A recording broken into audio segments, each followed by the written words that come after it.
Graças e paz, sejam bem-vindos. Que Deus os abençoe nessa noite. Mais uma vez, é um privilégio estar aqui com vocês. Amém. Eu queria que você abrisse sua Bíblia, carta de Paulo aos Filipenses, capítulo de número 1, a partir do versículo de número 12.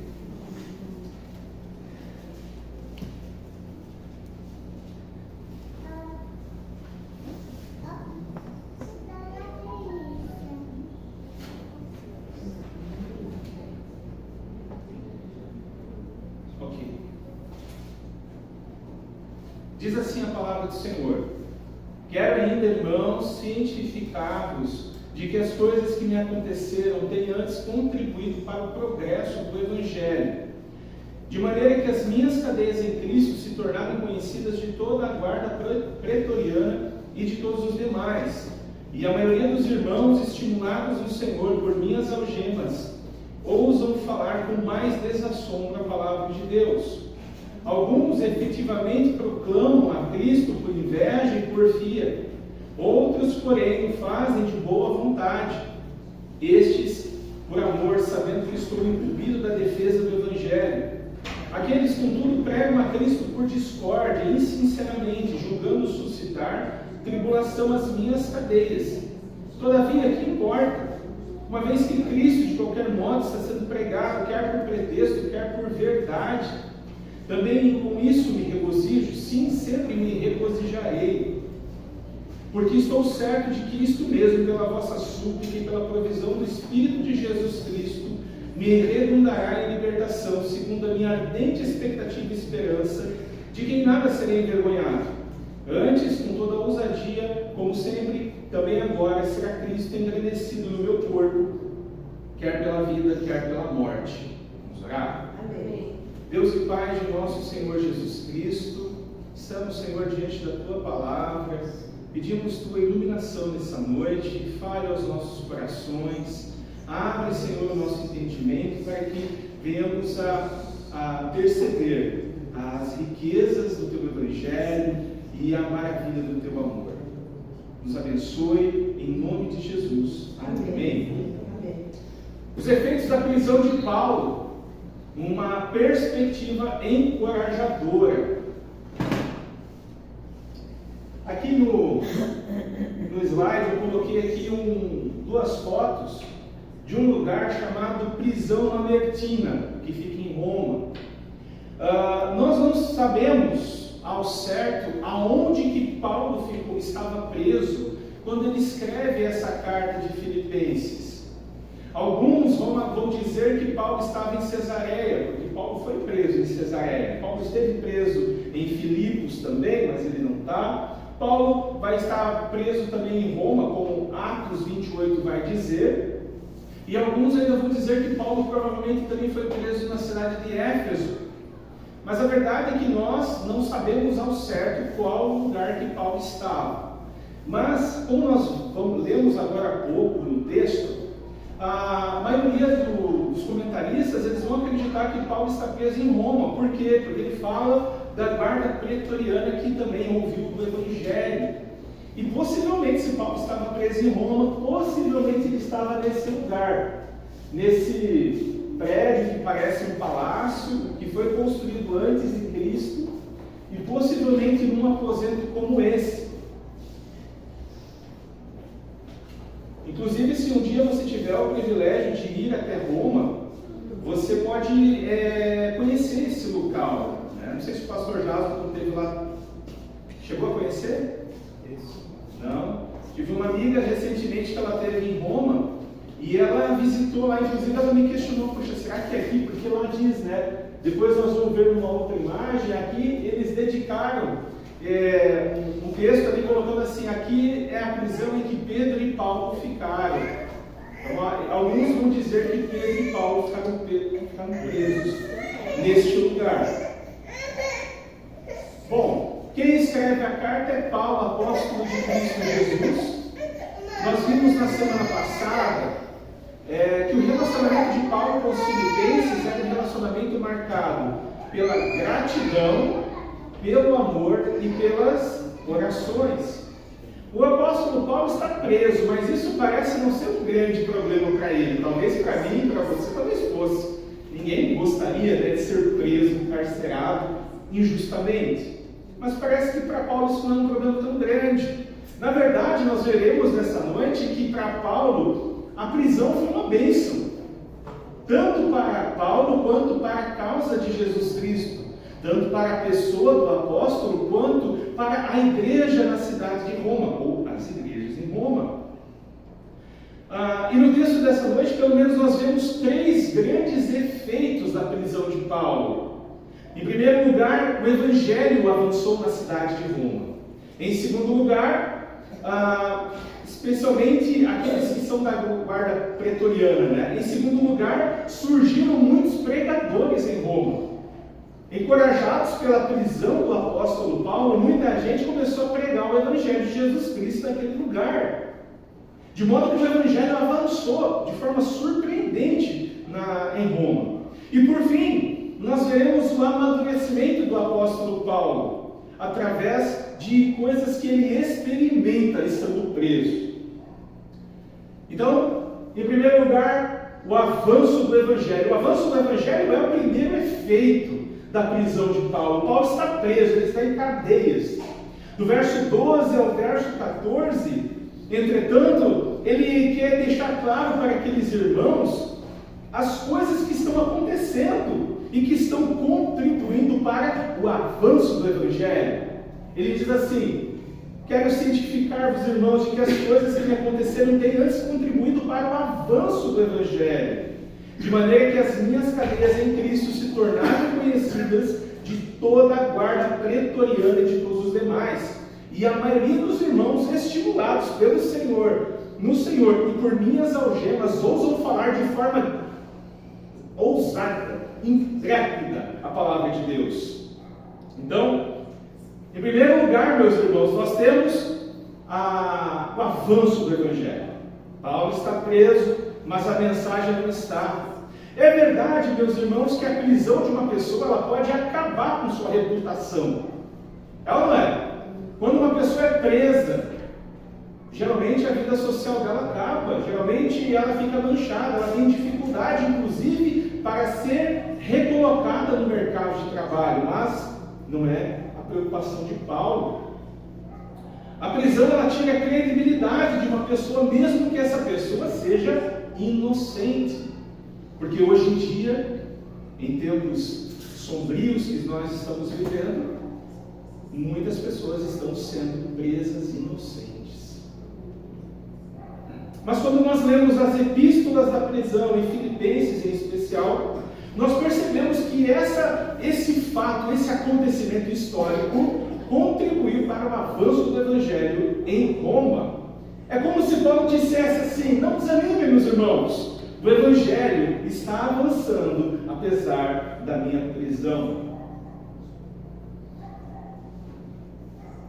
A prisão contribuiu para o avanço do Evangelho. É o que nós vemos no verso de número 12. Essa é uma carta pessoal. Paulo conhece e ama os seus destinatários e é por isso que ele compartilha boas notícias. Nós não vemos em nenhum momento da carta Paulo reclamando porque não deram comida para ele naquele dia, ou porque a comida não estava tão gostosa. Nós não vemos Paulo reclamando do frio, do calor, dos mosquitos, ou do ronco dos outros prisioneiros. Nós vemos um apóstolo que está contente e ele compartilha boas novas. Apesar de preso, feliz. Por que feliz? Porque a prisão de Paulo contribuiu para o avanço do Evangelho em Roma. Os filipenses então não devem desanimar, porque a prisão foi positiva. Aquilo que tentaram fazer com que fosse uma maldição, um grande problema, se tornou em bênção, porque é isso que Deus faz. E agora o Evangelho avança em todo o Império Romano. E aqui está o apóstolo, o grande apóstolo, capturado e contido como um animal enjaulado. Contudo, na perspectiva de Deus, esse impedimento inesperado resultou na maior expansão do Evangelho. Paulo não deseja que as pessoas sintam pena dele.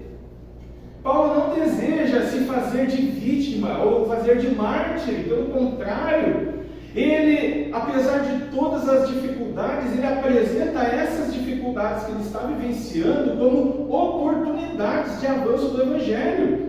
Porque mesmo com os obstáculos, mesmo com os perigos que bloqueiam o caminho de Paulo, o Evangelho cresce. Lá em 2 Timóteo, capítulo 2, verso 9, ele vai dizer a Timóteo: pelo que estou sofrendo até algemas como malfeitor, contudo, a palavra de Deus não está algemada.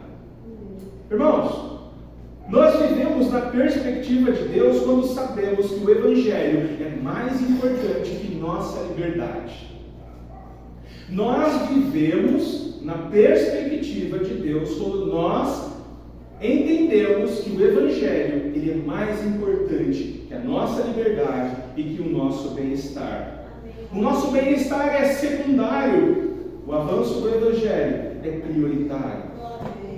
As coisas nem sempre vão acontecer como a gente planeja. Ao escrever Romanos, veja bem, lá no capítulo 1, Paulo compartilha com aquela igreja o desejo de estar com eles e compartilhar algum dom espiritual. Mas é interessante que quando Paulo chega em Roma, ele chega preso, algemado. E alguém poderia pensar, como é que ele vai compartilhar um dom espiritual com esse povo? Porque ele está na cadeia. Entretanto, os maiores sermões de Paulo não foram pregados para multidões, foram pregados de dentro da cadeia. Paulo está preso, mas o Evangelho é livre. As dificuldades que ele enfrenta não impedem ele de testemunhar. E aí eu quero que eu e você sejamos encorajados nessa noite a, da mesma forma que Paulo, não ser intimidado com as tempestades da vida, que muitas das vezes nos colocam no medo de anunciar o Evangelho. Será que nós estamos vivendo na perspectiva de Deus? E aí, irmãos, a resposta clara é sim. Com certeza estou vivendo a perspectiva de Deus. Mas infelizmente, meus irmãos, muitos de nós talvez não estão vivendo dentro dessa perspectiva, porque muitos de nós, muitas das vezes, não nos preocupamos com o avanço do Evangelho de forma real e concreta. Muitas das vezes a nossa prioridade tem sido o conforto, prazer e o sucesso, embora nenhuma dessas coisas sejam erradas. Muitos de nós, às vezes, se esquecem de que fomos chamados por Jesus Cristo, amados lá na eternidade, e chamados para testemunharmos sobre o Evangelho de Jesus.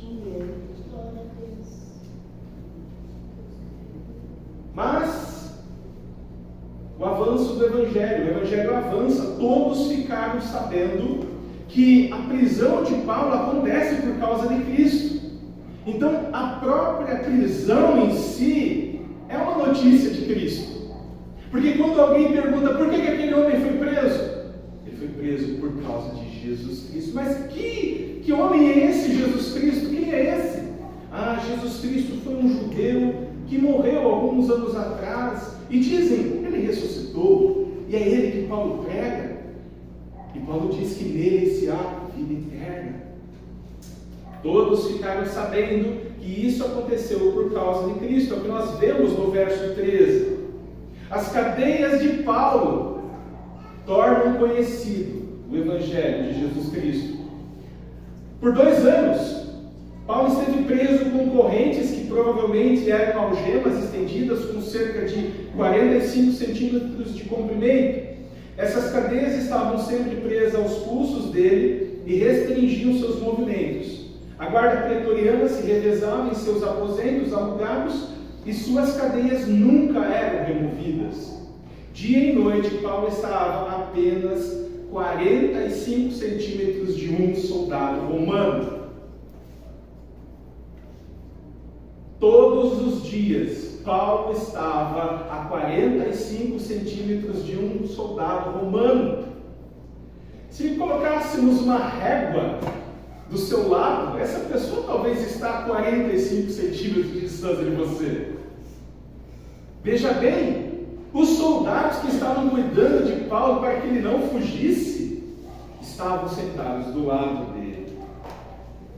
Paulo não disse apenas que o Evangelho continuou a progredir apesar da adversidade, mas a própria adversidade contribui para o avanço do Evangelho. E é isso que Deus faz, meus irmãos. Deus transformou a maldição de uma prisão em bênção, porque agora Paulo tem todos os dias pelo menos 4 pessoas que vão sentar do lado dele, que vão ficar por um longo período de tempo e que vão perguntar para ele: mas homem, por que tu está aqui preso? O que você fez para merecer tão grande castigo?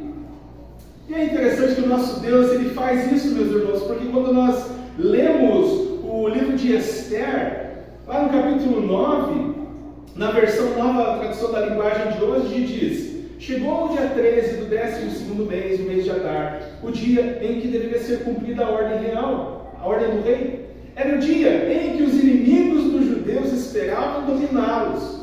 Mas o que aconteceu foi o contrário. Os judeus derrotaram seus inimigos, ou seja, como Paulo vai dizer aos romanos, todas as coisas cooperam para o bem daqueles que o amam, daqueles que foram chamados de acordo com o seu propósito. E se nós vamos um pouquinho mais para trás, nós podemos nos lembrar de José, meus irmãos, que também foi preso, e a prisão de José foi bênção, porque por causa de José, um povo, o povo de Deus, sobreviveu a uma grande fome. Prenderam Paulo e acharam que isso bastava para conter, segurar o avanço do Evangelho, mas se lascaram. Algemaram as mãos e os pés de Paulo, mas esqueceram que ele tinha boca. Esqueceram que na boca de Paulo Deus falava. Todos creram? Provavelmente não, mas muita gente creu. Paulo foi um instrumento nas mãos do Redentor, porque através do seu testemunho fiel do Evangelho, soldados do palácio de César foram alcançados pela maravilhosa graça de Deus. Paulo estava preso, seus movimentos eram limitados. Irmãos, nenhum de nós aqui nesse culto, nesse auditório, foi preso. Nenhum de nós experimentou algemas. Entretanto, talvez nós estejamos também presos de alguma forma. Não importa o quanto seja ruim a nossa situação, Deus pode nos usar para levar adiante a sua palavra, independente do problema que nós estamos vivendo, independente da dificuldade que nós estamos enfrentando. Talvez a sua prisão é o seu trabalho. Nós passamos 8 horas por dia no trabalho.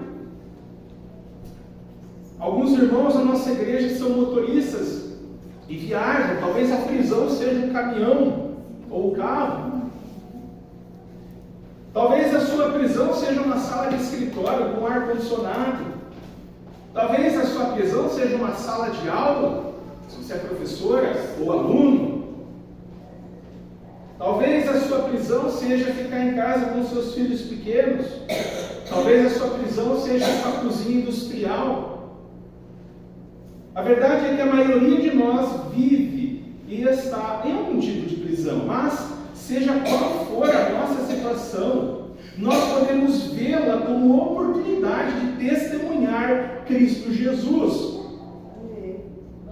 Não importa onde nós não estamos onde estamos por acidente.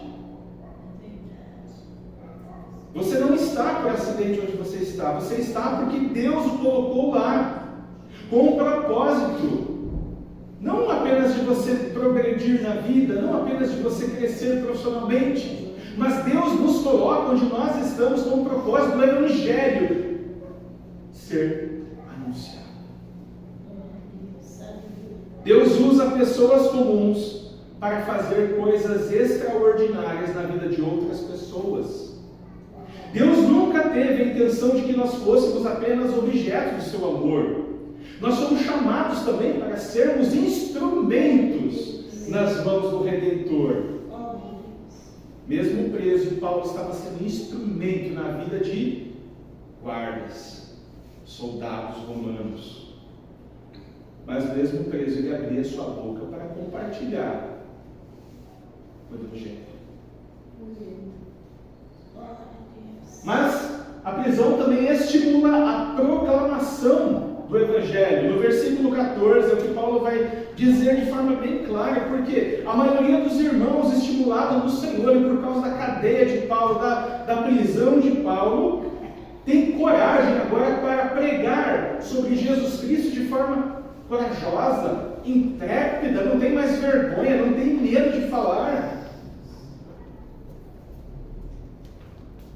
Quando Paulo chega a Roma, talvez alguns estivessem pensando assim: poxa, o que ele fez de errado? Né? Talvez os amigos de Jó, o que ele fez para estar aqui? E aí alguns irmãos naquelas igrejas, a gente precisa lembrar que em Roma existiam várias igrejas, e é possível que alguns irmãos daquelas igrejas também ficassem meio café, meio bamba, porque, poxa, será que prenderam Paulo, então nós também seremos presos? Esse era o objetivo de quem prendeu Paulo, fazer com que o Evangelho parasse de crescer, que as pessoas não tivessem coragem de falar. Não é isso que acontece quando existe censura? Censuram o povo para que o povo cale a boca. Mas não é o que acontece. Paulo é a gasolina de Deus naquela igreja em Roma. A prisão de Paulo é como gasolina. E Deus, com fogo, incendiou aquela igreja, de modo que homens e mulheres falavam sem medo de ser presos que Jesus Cristo é Senhor, para a glória de Deus Pai. Amém. Os crentes estavam inflamados pelo Espírito Santo. Muita gente pensa que o Espírito Santo, ele nos é dado para falarmos em outras línguas. Outros pensam que o Espírito Santo nos é dado para cairmos no chão e rodopiarmos. Irmãos, Deus não nos dá o Espírito Santo para isso. Deus nos dá o Espírito Santo para testemunharmos corajosamente que Jesus é Senhor. Deus nos dá o Espírito Santo para nos encorajar, porque sem o Espírito Santo nós não temos coragem de compartilhar o Evangelho. É para isso que nós recebemos o Espírito Santo. Quando nós olhamos para a igreja de Atos, ali no capítulo 2, nós percebemos que a partir do momento em que o Espírito Santo desce naquela igreja, aqueles homens, mulheres e jovens e adultos e velhos começam a anunciar com poder o amor de Deus pelos homens. A prisão de Paulo deu coragem para muita gente. E aí quando nós lemos Romanos 1,11, que Paulo fala: eu desejo muito ir aí compartilhar um dom espiritual com vocês. E aí nós lemos agora aos Filipenses, Paulo contando que por causa da sua prisão, muitos crentes em Roma estão pregando o Evangelho de forma corajosa. Nós percebemos que Paulo, mesmo preso, conseguiu compartilhar o dom com aquela igreja, o dom de evangelismo, o dom de falar de Jesus Cristo sem medo. Todas as coisas cooperam para o bem daqueles que amam a Deus, daqueles que são chamados de acordo com o seu propósito. A prisão de Paulo incendiou a igreja de Roma, foi a gasolina de Deus naquele lugar, para que toda Roma ficasse sabendo que Jesus é Deus. Amém. Glória a Deus. Em Atos capítulo 4, nós vemos que a prisão de Pedro e João, assim como a de Paulo, não impediu o avanço do Evangelho. Nós precisamos, meus irmãos, que Deus derrame de forma generosa seu Espírito em nossa igreja. Amém. Que Deus transborde em nossos corações o Espírito de Jesus Cristo. Porque quando isso acontecer, meus irmãos, haverá sinais. Haverá sinais. Nós precisamos que Deus nos dê ousadia e coragem para proclamar que Jesus Cristo é a única esperança.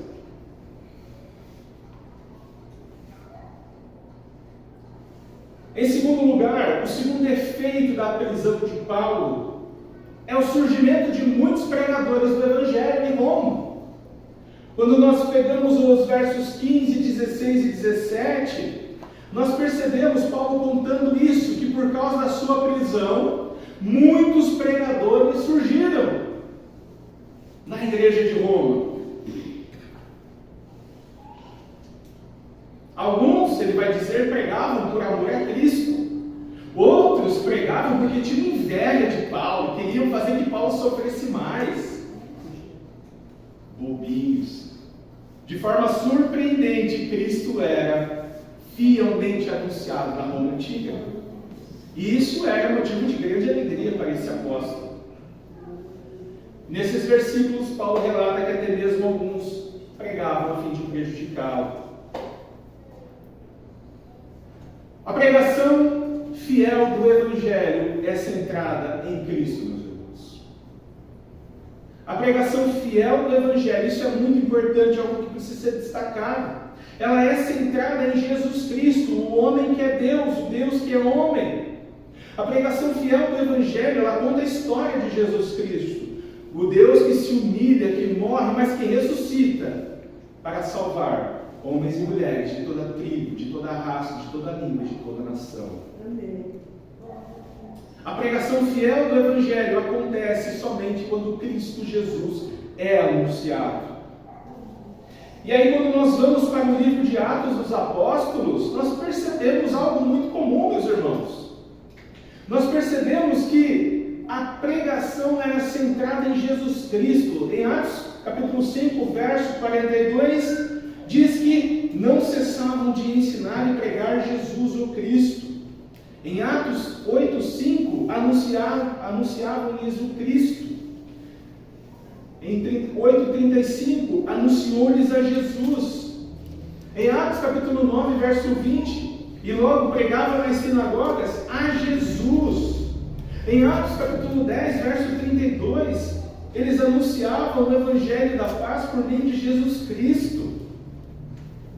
Em Atos capítulo 11, verso 20, lá no finalzinho diz, anunciando-lhes o Evangelho de Jesus. Paulo pregava a Cristo crucificado. Os apóstolos pregavam a Cristo crucificado. Essa era a mensagem, esse era o tema. Eles não pregavam qualquer outra mensagem, era essa mensagem. Eles contavam a respeito de quem era Jesus e como o ser humano poderia ser feito filho de Deus através da fé em Jesus. A nossa pregação, meus irmãos, minha e a sua, porque todos nós somos pregadores, deve ser centrada em Cristo crucificado. Nós somos tentados às vezes a falar da nossa vida. Nós somos tentados, às vezes, até a contar coisas boas que Deus fez através da nossa vida e em nossa vida. Isso não é errado, mas a mensagem principal que deve sair dos nossos lábios para o povo é Jesus Cristo, o Senhor crucificado, que morreu e ressuscitou para dar vida eterna a todo aquele que nele crê. Quando Paulo escreve a Timóteo, em sua segunda carta, capítulo 2, verso 15, Paulo diz a Timóteo que você seja aprovado como obreiro, que não tem do que se envergonhar e que manuseia com destreza a palavra da verdade. Quando nós manuseamos com destreza a palavra da verdade, nós somos fiéis em nossa proclamação de Cristo. Mas a pregação fiel do Evangelho nem sempre será feita por amor, é o que Paulo está dizendo. Nem todo mundo vai pregar o Evangelho de forma fiel, por amor a Cristo.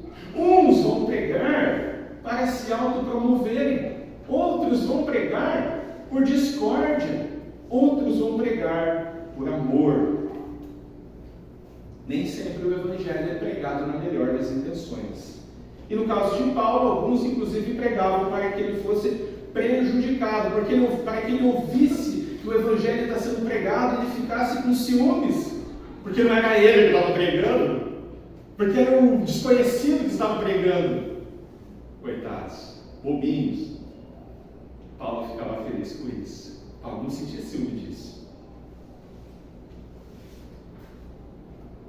Essas pessoas provavelmente eram cristãos, mas desejavam reconhecimento e importância, e por causa da sua autoridade pessoal. Um detalhe que precisa ser destacado é que o próprio Paulo admite que esses pregadores em Roma estavam realmente pregando Cristo. Eles não eram falsos mestres, a mensagem deles não era um falso evangelho. Eles pregavam corretamente, mesmo que por motivos duvidosos. Eles pregavam para aumentar seu prestígio, sua influência, para que o seu nome fosse glorificado, e não a glória de Cristo. E é o que eles buscavam com maior fervor. Pregavam por rivalidade, buscavam de alguma forma ganhar espaço no terreno de Paulo.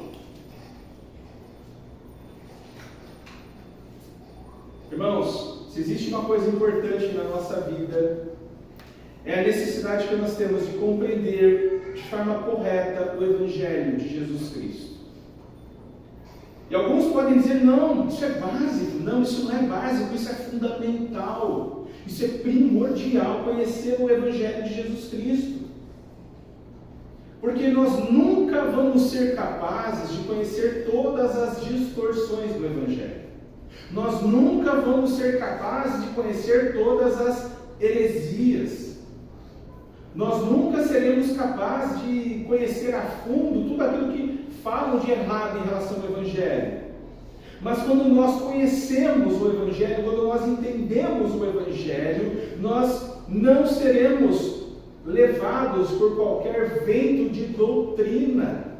Estaremos firmados na rocha que é Cristo. E nós precisamos também nos alegrar, né, irmãos? Quando surge em nossa igreja, em nossa cidade, outros irmãos e irmãs, que às vezes ganham uma projeção até maior do que a nossa, no serviço cristão. Nós devemos ficar alegres. Quando surge, talvez a nossa igreja nunca vai ser uma grande igreja, uma mega igreja, né? Alguns irmãos estão falando, não, a nossa igreja vai ser sempre assim. E não tem problema, irmãos. Desde que Cristo seja anunciado nessa cidade fielmente por outras igrejas. Nós devemos nos alegrar com o avanço do Evangelho. Em Filipenses capítulo 2, verso 3, Paulo vai dizer: nada façais por partidarismo ou vanglória, mas por humildade, considerando cada um os outros superiores a si mesmos. A pregação fiel do Evangelho é maior que os mensageiros. Dos versos 15 ao 18, Paulo deixa isso muito claro, meus irmãos. A mensagem é mais importante que o mensageiro. O Evangelho é mais importante que o pregador. E aqui é importante, Paulo, ele está considerando pregação fiel do Evangelho. Essa pregação ela é mais importante do que quem a prega.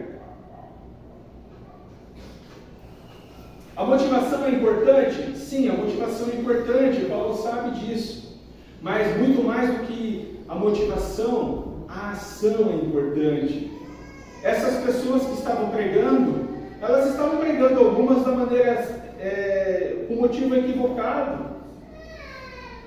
Estavam pregando de forma certa, mas com motivos equivocados. Mas não deturpavam a mensagem de Cristo. Eles buscavam a sua própria glória, embora anunciassem de forma correta o Evangelho. Nós precisamos, meus irmãos, avaliar também o que nos motiva a fazer o que fazemos. Nós precisamos avaliar por que nós fazemos o que fazemos. Será que nós servimos a Deus, seja na pregação, no ensino, no louvor, na recepção, no som, na limpeza, no evangelismo, em missões, em capelania? Será que nós fazemos isso para a nossa promoção? Ou fazemos isso por amor e obediência a Cristo? Nós precisamos refletir nisso. Por fim, na prisão, Paulo experimenta 3 coisas fantásticas, meus irmãos. Verso 18 em diante, ele vai dizer: todavia que importa, uma vez que Cristo de qualquer modo está sendo pregado, quer por pretexto, quer por verdade, também com isso me alegro, sim, sempre me alegrarei, porque estou certo de que isto mesmo, pela vossa súplica e pela provisão do Espírito de Jesus Cristo, me redundará em libertação, segundo a minha ardente expectativa e a esperança de que em nada serei envergonhado.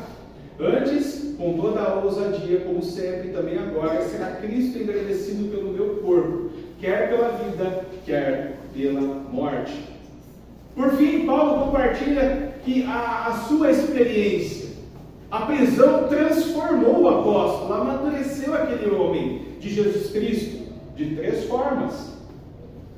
Ele tem alegria pelo avanço do Evangelho. Paulo sente grande alegria. Veja, ele repete a palavra alegria ou regozijo 2 vezes. É uma alegria muito grande. É uma alegria que, se talvez Paulo não tivesse preso, ele não teria experimentado. Veja, ser preso nem sempre é tão ruim assim. Ser preso por causa de Cristo é uma bênção. Se Jesus Cristo era pregado, não lhe importava quem receberia o crédito, o prestígio e a honra. O mais importante para Paulo é que Cristo fosse pregado. Ele está preso, mas quando ele escuta que muitas outras pessoas, motivadas por suas cadeias, estão anunciando o Evangelho, ele fica feliz. Ele vai dizer, como o que importa para Paulo não é o vaso que está sendo usado. Não importa se é o vaso de honra ou se é o vaso de desonra. O que importa é o conteúdo que está no vaso, que é o poderoso Evangelho de Cristo. A eficácia do Espírito Santo, ela acompanha a pregação dos santos e dos hipócritas. A eficiência da pregação é do Espírito Santo, não é de quem prega. Para Paulo, o que realmente importa é que não é que a sua imagem seja bem na foto, é Cristo ser pregado, exaltado. E aqueles que nasceram de Deus, meus irmãos, desejam as mesmas coisas que Deus deseja. Paulo deseja ver todo mundo rendido a Jesus Cristo, mesmo que para isso acontecer, ele tivesse que estar preso. Paulo não era mais senhor de sua vida, mas escravo de Cristo. Se o reino de Cristo cresce, eu me alegro. E a verdade, meus irmãos, é que eu e você, e talvez muito mais eu do que vocês, temos dificuldade de pular de alegria quando nós sofremos oposição por causa do Evangelho de Cristo. Mas Deus nos colocou em diferentes circunstâncias, sujeitos a diferentes provações. Seja o que for que estivermos enfrentando, precisamos nos alegrar no Senhor, quando vemos que a nossa adversidade, o nosso problema, promove o Evangelho de Cristo.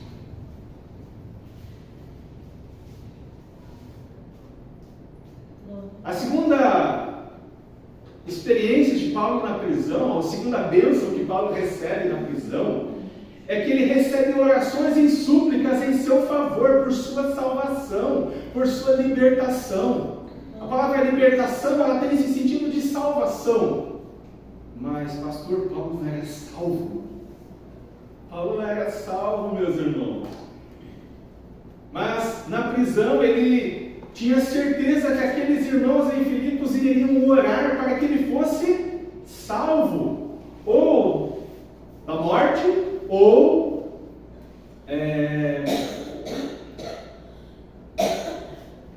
em vida, que ele estivesse com Cristo ou que ele fosse solto. Lá no comecinho da carta, no capítulo 1, verso 4, ele diz assim: faço sempre com alegria súplicas por todos vocês em todas as minhas orações.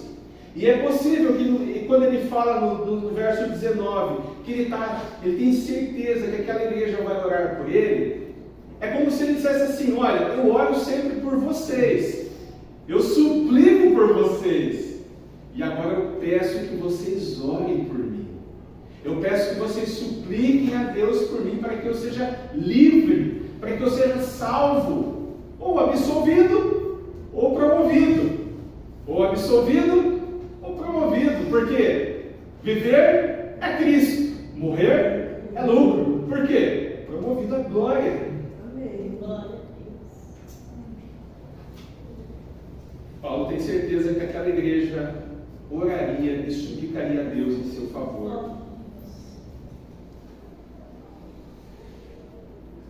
Paulo sabe que vai ser liberto da prisão, seja de um jeito ou de outro, seja por vida, sendo absolvido, ou seja morto. Ele vai ser livre, mas ele conta com a oração e a súplica daquela igreja. É interessante, como eu já falei semana passada, e o pastor Jason também já comentou várias vezes, nas cartas de Paulo, ele tem esse costume de pedir oração para os seus leitores. Ele sempre pede oração. As orações e as súplicas da igreja em nosso favor são coisas que nós experimentamos quando estamos vivendo na dor e na tragédia. Irmãos, é reconfortante saber que tem alguém orando por nós. É muito bom quando alguém chega e fala assim: poxa, eu estou orando por você, dobrei meu joelho por você, eu coloquei você diante do Pai. Porque às vezes, irmãos, nem a gente tem força para fazer isso. Orar uns pelos outros é o tipo de prática que deve estar presente na nossa igreja. Não apenas oração, mas súplicas. E aí entra uma dificuldade nossa. Às vezes a gente tem dificuldade em compartilhar nossas fraquezas, nossas lutas, nossos medos, nossas angústias com outros irmãos em Cristo. Muitos têm facilidade para compartilhar com um psicólogo, porque não te conhece. Mas com o irmão de igreja, não. O que vão pensar de mim? O que vão pensar de mim? Vão pensar que eu estou perdido. Vão pensar que eu estou com um demônio.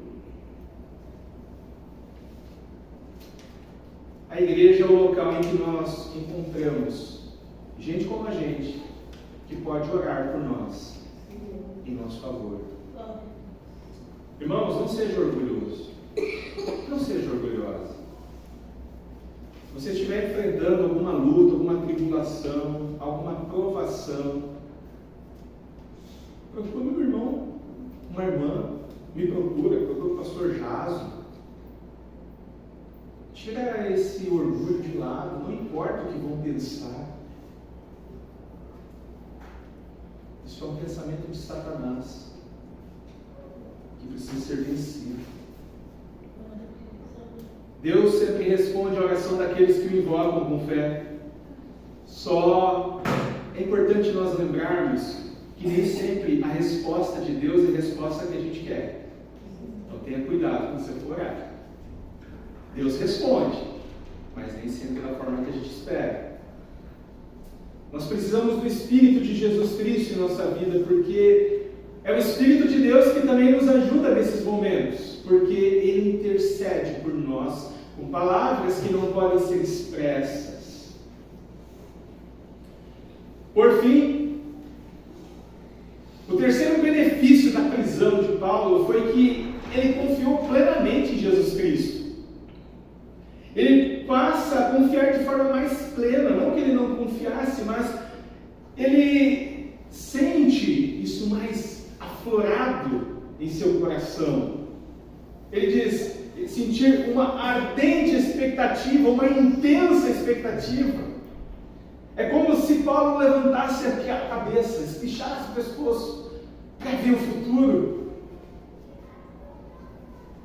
Paulo se esforça para enxergar o futuro que o aguarda. Irmãos, eu e você precisamos também, quando estamos em alguma situação difícil, espichar a cabeça olhar por cima do muro, olhar com os óculos de Deus.